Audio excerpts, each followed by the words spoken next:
Network subscribe, share, like nu goda galatoma. Nageessinu keessattuu taatee tibba kanaatiin wal qabatee kan adda xayyibaattu ka'aa ture naannoo Shaashamannee sanii wal qabatee eeruun. Pirezidaantii Waldaa Maccaaftuu lamaa maaltu mudate? Duuranii ol nam'anii harka jilbeeffannaan jedhanii nan jilbeeffattee bakkuma jilbeeffattee yookiin sakatta'anii gibbii keessatti nam'anii naanna'an. Dhimmoota kaan daballee isin biraan geenya sagantaa kana ammayyuu taanaa isin biraan ga'a. Gaaffii naannoo ta'uu wal qabatee godina Walaayittaatti kaleessaa fidheen gadda wal dhabdee keenii yoo xiqqaate namoonni 10 du'uun isaanii himameera. Komishiniin mirga namoomaa ibsarra baaseen namoonni 178 to'annoo jala ooluu tarkaanfiin humnoonni nageenyaa fudhatan akka hatattamaan qoratamu akkasumas akka tarkaanfii humnaa olii fudhachuurraaf qusatan gaafateera. Hojii gaggeessaa paartii warraaqsa biyyaalessaa Walaayittaa kan ta'an obbo Maatiyos Baalcha magaalaa Sooddoo fi Booddittiitti yoo xiqqaate namoonni 7 du'uu fi namoonni miidhamanis gara 20 akka ta'an BBC'tti himaniiru. አጠቃላይ እንግዲህ የታወቀው walumaa galatti maddeen adda addaarraa odeeffannoo ba'eetuun beekama. Kanneen hospitaalarraa argamanii fi kanneen utoo hospitaala hin ga'iin ammoo du'anis jiru. Lakkoofsi maddeen adda addaarraa kenname garaagaradha. Lakkoofsi mootummaan ifatti hime 5dha. Ta'us garuu amma Boodditti qofaatti namni 4 akka du'ee fi Sooddootti ammoo namni 3 akka du'e himamaa jira. Nuti haga ammaatti kan mirkaneessinee jirru namni 7 du'uudha. Garuu kanneen hin baramin yookaan hin galmaa'in jiru jedhamee yaadama. Lakkoofsi namoota miidhamanii ammoo 14 haga 20 ta'a jedhama. Jiraataan biraa dubbisnee haalli isaa amma tasgabbaa'aa akka jiru BBC'tti himeera. ትላንትና ከነበረው ኖርማሊ አሁን ተረጋጋ ከሌሳ ከንቱሬራ ሀራ ተስገባየራ ቦዲቲቲ ሰበ ጆሌን ባየ ዋን ዱአኒፍ አሲፊ አቺቲ ቦይቺ ዋን ጅሩፍ አቺቲ ጢቆ ሀል ጅሩ ጭማዳ ሶዶት ተስገባየ ጅራ ነምኒ ሉካ መጋለ ኬሰኒ ዴም ኮንኮላቶን ኒሞ ከኔ መጋለቸ ኬሳ ቀጣሙራኒ ዴመኒራ ከናፌ ካን ተጃጅለ ኬና ሂንጅራኒ ሱቂወኒ ፊ መኒን ደልደላ ተጃጅለ ኬነን ቢሮ ጩፈመን ጅሩ መሌ ካን ነጋዳ የሆነው ሌላው ሰላም ነው።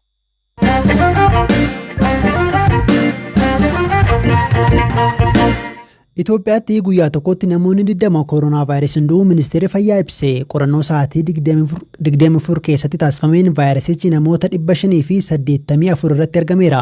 Waliigalli 24,000 caaleera.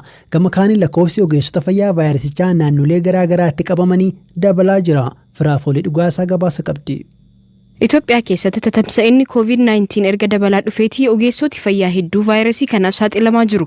Ti'aanaa hoogganaa waajjira fayyaa Oromiyaa obbo Darajjee Abdannaa Oromiyaa keessatti namoonni 1,000 ol COVID-19 qabamuu isaanii fi isaan keessaas gara 30 ogeessota fayyaa ta'uu himaniiru. baay'een isaanii hospitaalota keessumaa wiirtuu yaalii kun taane naannoo hospitaala tajaajiluma idilee kennan keessattidha.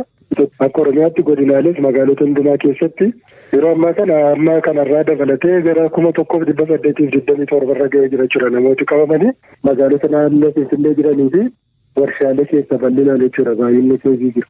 Naannoo vaayirasichitti tatamsa'e keessaa tokko kan ta'e naannoo Tigraayitti hanga ammaatti hojjettoonni fayyaa 30 ta'an vaayirasichaan qabamu waajjira fayyaa naannichaatti qindeessaan loojistikii COVID-19 obbo Xaamaa Arradoo BBC'tti himaniiru. Maaca'uu Lamlam hospitaala Kaarlitti wiirtuu adda of baasuu keessa kan hojjetan Dr. Saamsoon Nagaasii tatamsa'inni vaayirasichaa haala yaaddeessaa keessa akka isaan gasheeru dubbatu. Haala yaaddeessaa keessa jirra.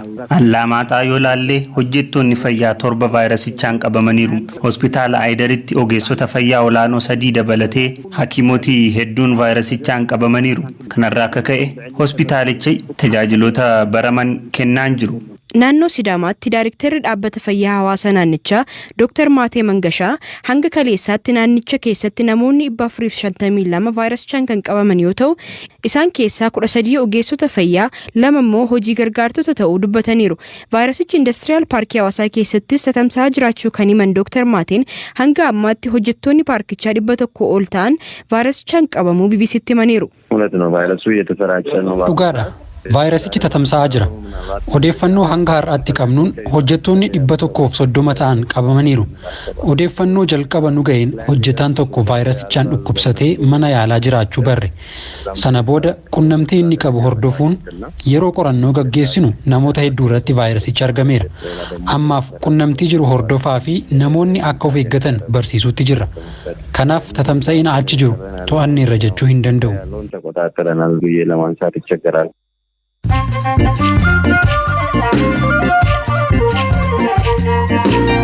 Dhaggeeffattoota keenya oduuwwan gaggabaaboo simbiraan hangaa naannoo Afaaritti torban lamaan darba keessa lagni Awaash guutee naannolee hedduurra lola'uu isaatiin jiraattonni 27,000 ol ta'an keessaan irraa buqqa'an. Walumaa galatti aanaalee 12 keessatti namoonni 67 ta'an balaa lolaa kanaan miidhamuu qondaaltonni BBC'tti himaniiru.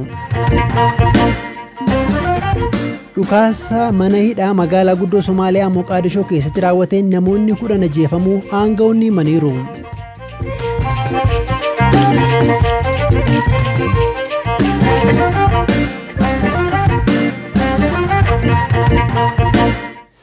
Paartiin badhaadhinaa Oromiyaa konfiraansii xumura torban Paartiin badhaadhinaa Oromiyaa konfiraansii xumura torban darbee taa'een ministeera raayyaa ittisa biyyaa obbo Lammaa Magarsaa dabalatee miseensummaa irraa ittiseera. Kanaan ala gorsaan dhimma hawaasummaa ministeera muummee Abiyyi Addee Xaayibaa Huseenii fi hoogganaan duraanii biiroo bulchiinsaa fi lafa Oromiyaa Dr. Milkeessaa Miidhagaa kanneen ittifaman keessaati. Akka sababaatti dirqama dhaabaa hin raawwatiin hafanii kan jedhamanidha. Qondaaltonni kun miseensa koree giddu galaa dhaabichaa fi dubbii duraanii dhaabichaa obbo Awwaluu Huseen kan dubbise Baqqalaa Toomaan badhaadhinni Oromiyaa akkamiin miseensa koree hojii raawwachiiftuu dhaabichaa koree giddu galaa keessaa baasuu danda'a jedhee gaafateera.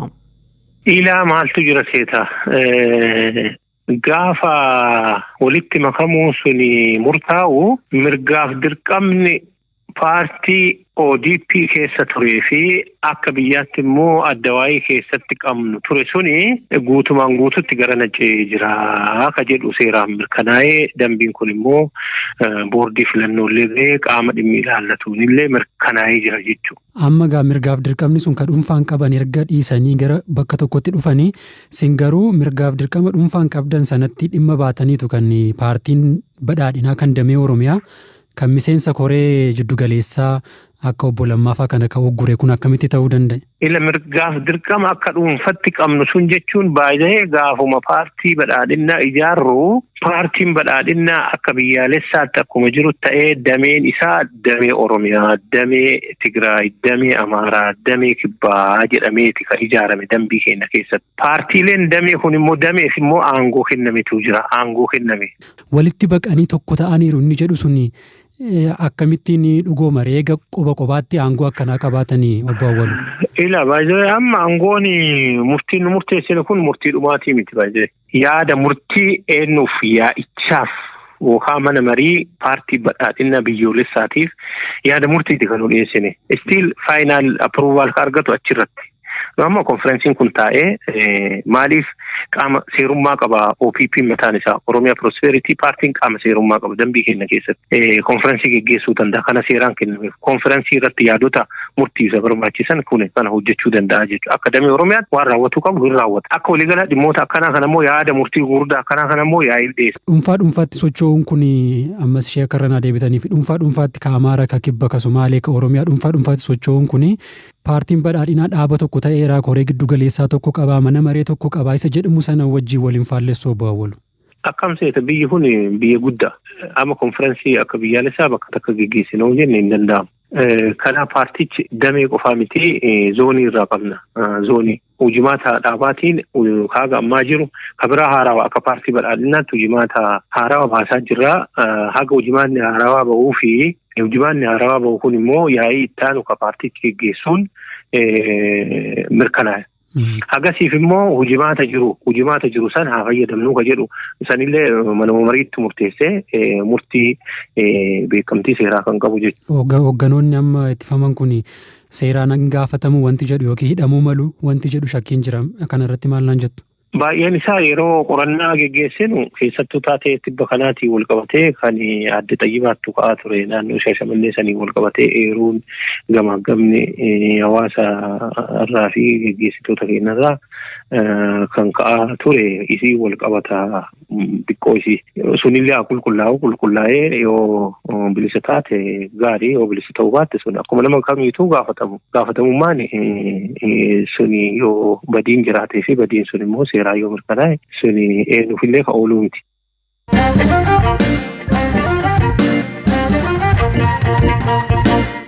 xumurarra geenyeerraa pirezidantiin waldaa Maccaatuu Lamaa Obbo Dirribii Damuusee humnoonni nageenyaa mana koo seeraan alaa sakatta'uun badiinarraan ga'an jechuun himatan torban darbee gaafa kamisaa galgala mana jireenya isaanii magaalaa Buraayyuu